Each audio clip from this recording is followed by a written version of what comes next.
that the discussion can also take us to Anambra State, specifically to see if Shehu is on the line now for us to get a word or two from him. Well, because we'll also be speaking with the INEC official to tell us exactly what went wrong this time. Shehu, good morning. What exactly is happening in Anambra as we speak concerning the election that has been declared inconclusive by the electoral umpire? Thank you, Sulaiman. It was a very long morning or night, whichever way we want to call it. Journalists, monitors, observers, everybody waiting to know what will come out of the process. The election is highly anticipated, but again, Saturday couldn't give the people of Anambra all they wanted, and that was why some part of the Demili local government, they had to do an election yesterday, Sunday. But this morning, when those numbers were put together, they discovered that the difference between the winner of the ABGA, which is leading with 174,710 votes, and the PDP with 94,356 votes. The difference in that number is less than the number of cancelled votes. Take for example, Sulaiman, in the Demili local government alone, out of 306 polling units in that local government area, 160 were cancelled. To tell you how massive the cancellation has been, several thousands of cancellation we have seen in this election. So far, what we have heard the returning officer, Professor James Epoke, the Vice Chancellor of the University of Calabar, tell us is that there will be a supplementary election, but we do not know what date this supplementary election will be. The sense in this is that the commission will sit down to meet and decide what and when and how the modalities of the supplementary election.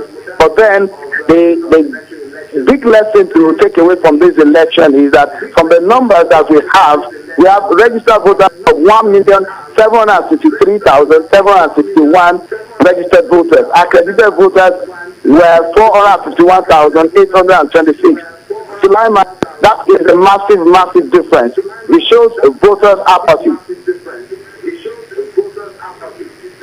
Well, anyway, I think yesterday's election, rerun election, perhaps you should tell us how the outcome or the turnout was, because a whole lot of people didn't actually agree that that election should hold on a Sunday, knowing full well that majority of people from that particular locality are Christians and naturally should be in church. Well, there are these feelings about that particular process, but INEC says they're giving that leeway for people who are going to church or who have other engagements for that day. They gave them the window of coming to the polling center at about 10 a.m. As against the 8 a.m. for accreditation to resume.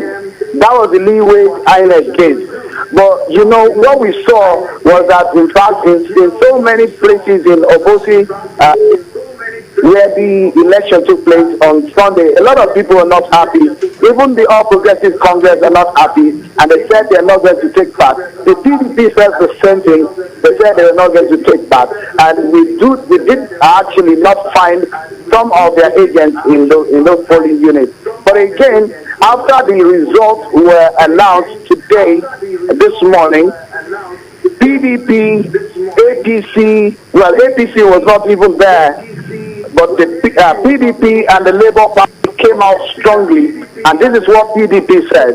PDP says they want that the process is fraudulent, the process is a sham, and what Jega and the team has done, they are not happy with it. But what Labour Party is asking for is a fresh re-election, a fresh election in Anambra State. But APGA is saying that even if there is a supplementary election, they're still going to come out victorious. Different feelings, different opinions on this issue based on the party's perspective, Sulaiman. You know, Shehu, just on Thursday, it seemed everything was going perfectly well because, I mean, we remember covering INEC talking about logistics and how they seemed very set. What do you think went wrong when it got to deployment of these materials to the various polling units? Thank you, Mark. A lot of these things brings a lot of sensitivity into our mind. So, for example, in Idemili local government area is just about 40 minutes drive away from Oka.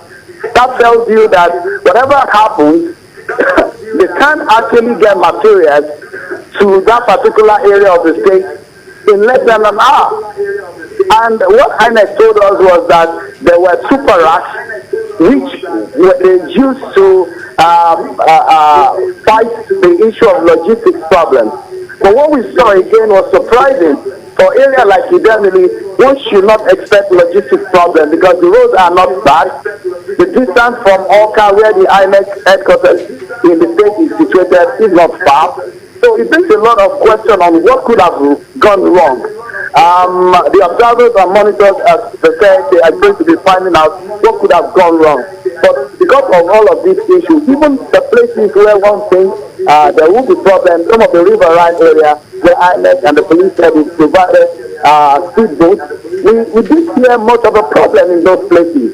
But again, we all thought that the process went on without any form of discrepancy. But essentially, we understand that there were ballot snatching, and at some point they took away originals of register and result compilation sheet and brought back a filled register form back to the center. And the person who did this, the returning officer then told us, he said that if you follow me, you want to lose your life.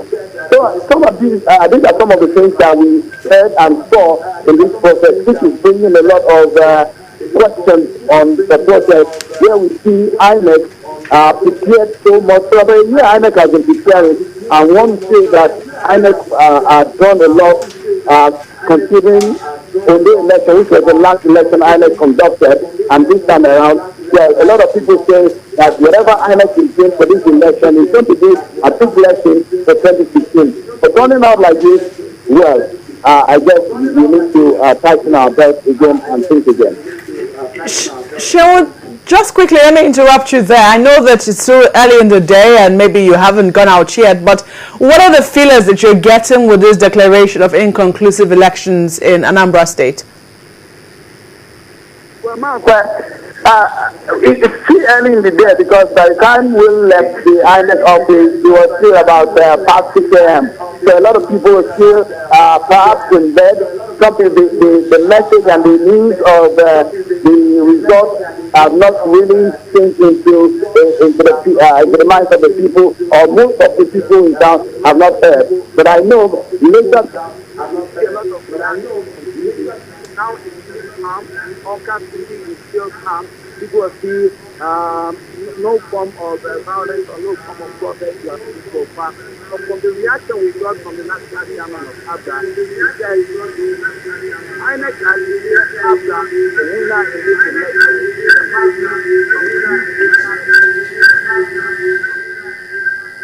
Well, sorry about that. Well, the show will have to get back to you pretty much later. And, of course, we'll also be talking to our other colleague, Nyota. They're both in Anambra State to tell us specifically what the feel is like on a Monday morning with the news of that particular election being declared by INEC as inconclusive. And, of course, certainly we should also be speaking with INEC today to tell us more on this particular elections. Well, tell us what you think in your neighborhood, and don't forget, you too can also send us pictures and visuals and images, yes, of this particular election, especially the rerun yesterday being a Sunday. Well, we'll take a moment here on Sunrise Daily, and we'll be back shortly. Stay with us.